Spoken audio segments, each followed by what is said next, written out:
नमस्कार दोस्तों, कैसे हो? सब अच्छे होंगे। आज हम फिर आपके सामने कक्षा 10th प्रश्नावली 10.2 गणित क्वेश्चन नंबर 9। इस सवाल को अच्छी प्रकार से देखना, यानी एक दो बार देखने के बाद में तो ये 100% सवाल क्या है समझ में आ जाएगा। एक्स वाई तथा एक्स डैश वाई डैश केंद्र ओ वाले किसी वृत्त पर दो समांतर स्पर्श रेखाएं हैं, यानी एक्स वाई और एक्स डैश वाई डैश किसी एक वृत्त दे रखे। इस वृत्त पर दोनों क्या रखे? समांतर और स्पर्श रेखाएं रखे। स्पर्श बिंदु सी, ये सी पर ए बी, जो ए बी के किस पे? एक्स वाई को तथा एक्स डैश वाई डैश को बी पर प्रतिच्छेद करती है।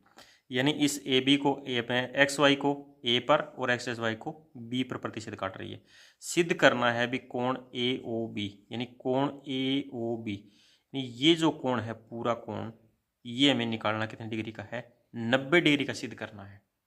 ठीक है, इस पूरे कोण की वैल्यू क्या चाहिए? हमें 90 चाहिए। उससे पहले हमें समझना क्या है, इस चित्र को ध्यान से देखो। इसमें दी गई भी है जो ओ पी क्या रखी है? त्रिज्या दे रखी है। ओ सी भी क्या दी गई है? त्रिज्या दी गई है। इस और ओ ए दोनों के अंदर क्या है? उपनिष्ठ है। ओ इस त्रिभुज में भी उपनिष्ठ है, इसमें उपनिष्ठ है। और ए पी सी ये दोनों स्पर्श रेखाएं। स्पर्श रेखा की लंबाई क्या होती है? समान होती है। इसी प्रकार के रखे है ओ सी और ओ क्यू त्रिज्या रखी है, और ओ बी उपनिष्ठ दे रखे हैं। और तीसरा क्या है? बी सी और बी क्यू के हैं समांतर या स्पर्श रेखाएं। स्पर्श रेखा लंबाई समान होती है। अब इसको हल करते हैं। अभी क्या दिया है वो लिख लोगे। ज्ञात करना है, सिद्ध करना है। क्या लिखेंगे? सिद्ध करना है। क्या सिद्ध करना है? कोण ए ओ बी बराबर 90 डिग्री, ये सिद्ध करना है। अब लिखेंगे त्रिभुज। कौन कौन सी त्रिभुज रखी है इसमें? दो त्रिभुज लेंगे, या तो इस त्रिभुज में दो लेंगे या त्रिभुज में, जैसे पी ओ ए लिखेंगे। त्रिभुज पी ओ ए तथा त्रिभुज सी ओ ए में, इन दोनों में क्या दिया हुआ है? ओ सी क्या है? इस वृत्त की त्रिज्या, और ओ पी क्या है? त्रिज्या। तो लिखेंगे ओ पी बराबर ओ सी, क्या लिखेंगे? वृत्त की त्रिज्या। ये दोनों वृत्त की त्रिज्याएं बराबर होती है। ओ ए बराबर ओ ए क्या चीज़ है? उपविनिष्ठ। उपविनिष्ठ का मतलब दोनों के अंदर, हमारे पास दोनों के अंदर दी गई है उपविनिष्ठ। अगला क्या देखे? पी ए बराबर किसके रखे? ए सी। पी किसके? ए सी के। ये दोनों क्यों बराबर है? वृत्त की स्पर्श रेखाएं। वृत्त की स्पर्श रेखाएं, यानी स्पर्श रेखाओं की लंबाई क्या होती है? समान होती है। किसी वृत्त पर दो समांतर अगर दो स्पर्श रेखा खींची जाती है तो उनकी लंबाई क्या होगी? समान होगी। अब आगे दिया गया है भी दोनों, अगर ये तीनों चीजें मिल जाती है, तीनों ही भुजाएं बराबर होगी, तो क्या लिखेंगे? त्रिभुज पी ओ ए सर्वांगसम त्रिभुज सी ओ ए, दोनों सर्वांगसम त्रिभुज। और सर्वांगसम त्रिभुज जब हो जाती है तो उनके जो संगत कोण होते हैं वो क्या होते हैं? बराबर होते हैं। जैसे ये कोण दोनों बराबर होगी, ये कोण और ये कोण दोनों बराबर होगी।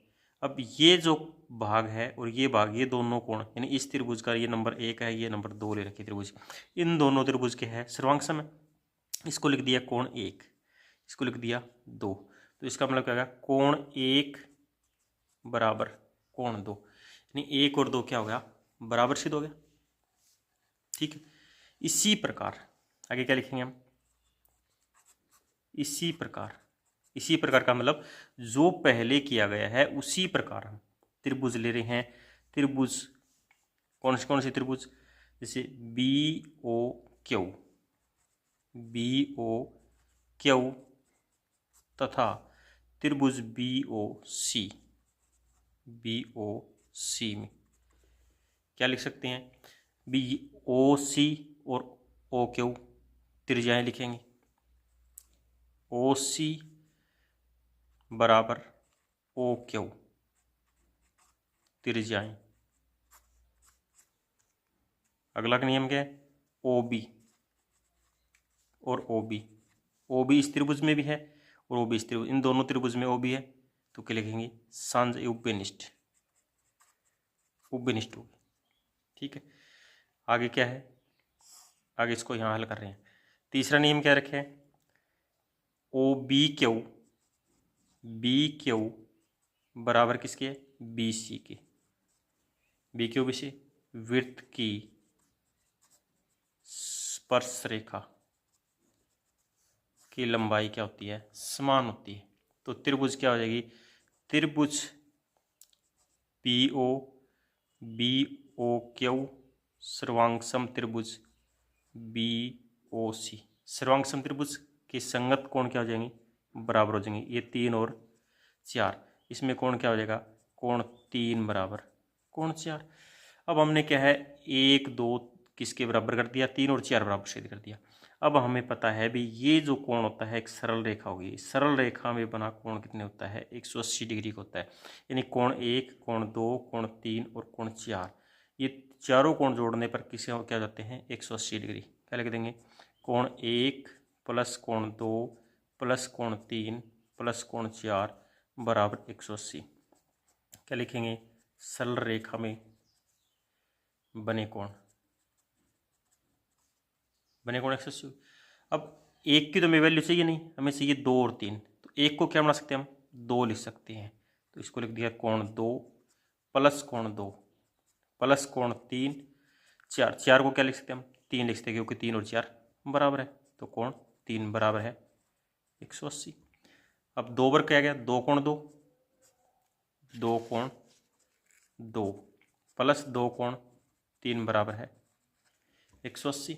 2 से हम इसको भाग कर सकते हैं, क्या लिख देंगे, 2 से भाग करने में, 2 से भाग करने पर या कॉमन लेने पर क्या बचा हुआ है, कोण 2 प्लस कोण 3 बराबर है 90 डिग्री। 2 और 3 90 डिग्री आ गया। 2 और 3 90 आने के बाद में हमें पता है भी कोण 2 और 3 ये 90 डिग्री है, और पूरा कोण क्या हो जाता है, कोण ए ओ बी। तो क्या लिख देंगे, कोण ए ओ बी, 2 और 3 का मतलब क्या हो गया, 2 और 3 कोण ए ओ बी। तो इससे क्या चल जाएगा, कोण ए ओ बी बराबर है 90 डिग्री। यही हमें क्या है, सिद्ध करना है।